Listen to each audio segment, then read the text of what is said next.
Seems to me like we're a couple of weeks overdue to drop high explosives on helpless civilians. People who have no argument with us whatsoever. I think we ought to be out there doing what we do best, gang, making big holes in other people's countries. I hate to be repetitious, but God, we are a warlike lot, you know? We can't stand not to be fucking with somebody. We couldn't wait for that Cold War to be over, could we? Just couldn't wait for that Cold War to be over so we could go and play with our toys in the sand. Go play with our toys in the sand. And when we're not invading some sovereign nation or setting it on fire from the air, which is more fun, then we're usually declaring war on something here at home. Did you ever notice that? We love to do that, don't we? We love to declare war on things here in America. Anything we don't like about ourselves, we have to declare war on it. Don't do anything about it. We just declare war on it.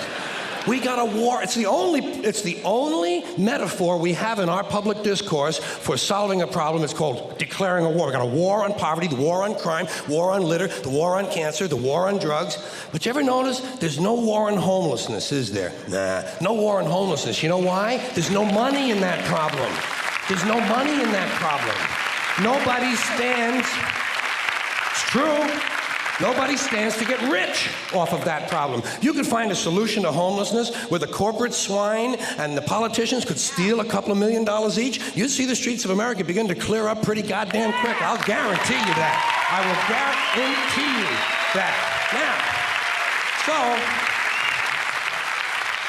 I got an idea for homelessness. You know what they ought to do? You know what they ought to do? Give the homeless their own magazine.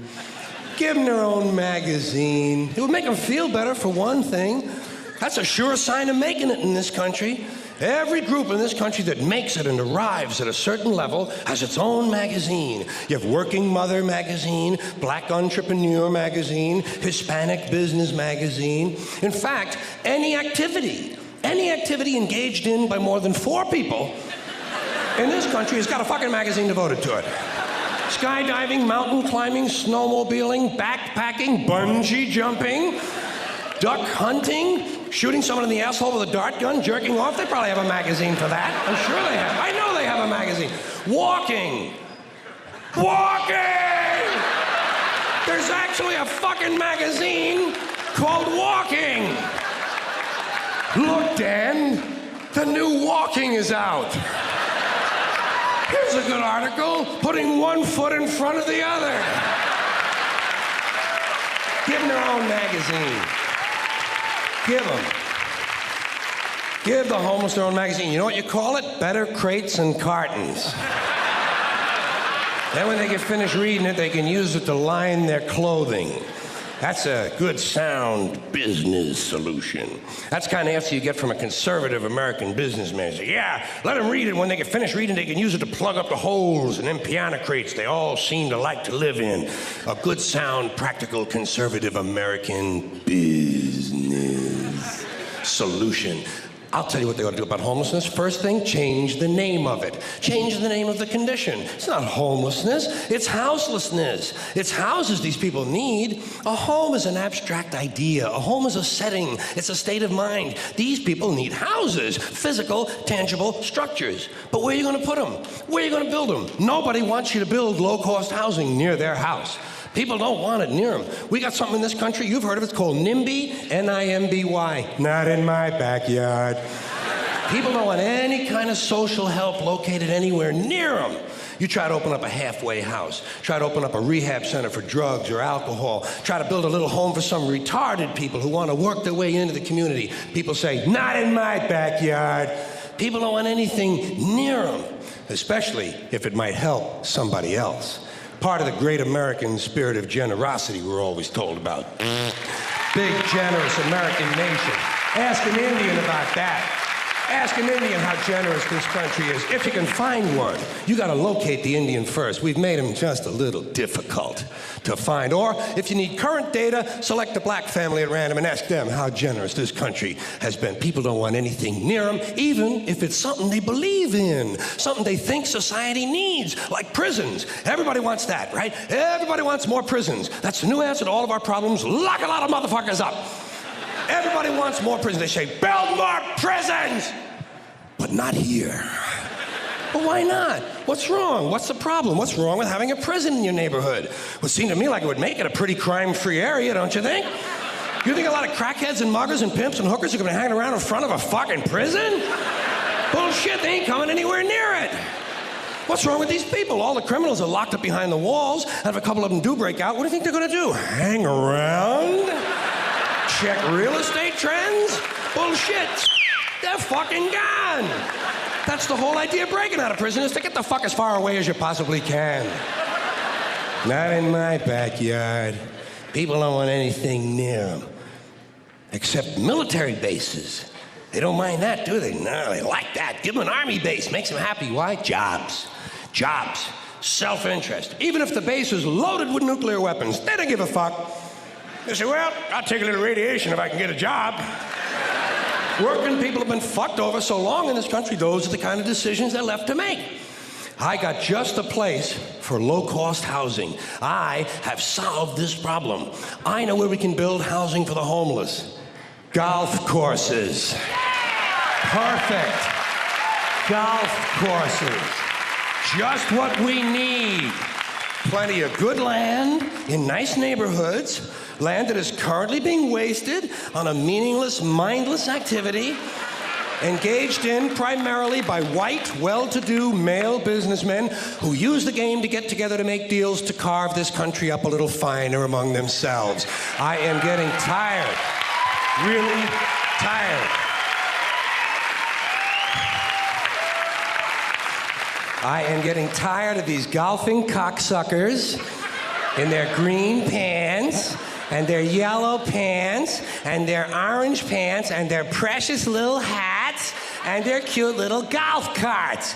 It is time to reclaim the golf courses from the wealthy and turn them over to the homeless. Golf is an arrogant, elitist game, and it takes up entirely too much fucking room in this country. Too much fucking room in this country. It is an arrogant game on its very design alone. Just the design of the game speaks of arrogance. Think of how big a golf course is. The ball is that fucking big. What do these pin-headed pricks need with all that land? There are over 17,000 golf courses in America. They average over 150 acres apiece. That's over 3 million acres. That's 4,820 square miles. You could build 2 Rhode Islands and a Delaware for the homeless on the land currently devoted to this meaningless, mindless, arrogant, elitist, racist. There's another thing. The only blacks you'll find in country clubs are carrying trays and a boring game for boring people. Did you ever watch golf on television? It's like watching flies fuck. And a mindless game. Mindless. Think of the intellect. Think of the intellect it must take to draw pleasure from this activity. Hitting a ball with a crooked stick and then walking after it. And then hitting it again. I say, pick it up, asshole. You're lucky you found the fucking thing. Put it in your pocket and go the fuck home. Go the fuck home. You're a winner. No chance of that happening. Dorco in the plaid knickers is going to hit it again and walk some more.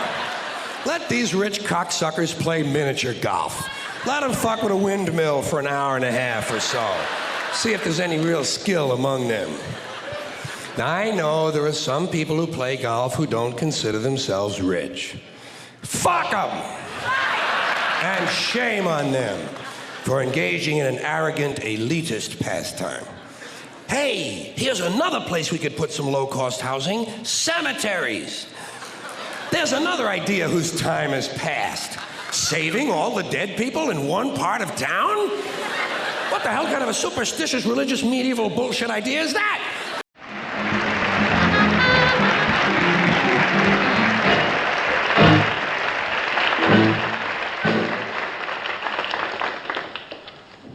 Did you ever dial the phone and forget who you're calling?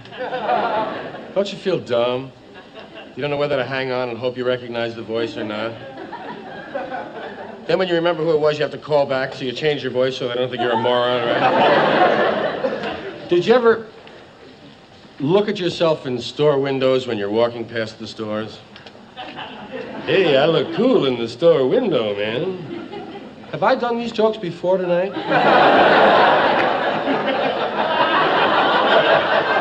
Please tell me.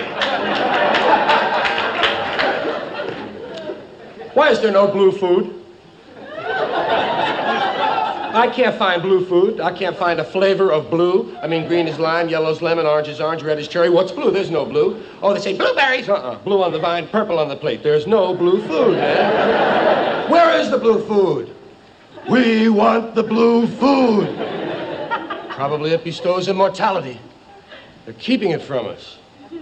Have the blue food, please. I'll take my vitamin.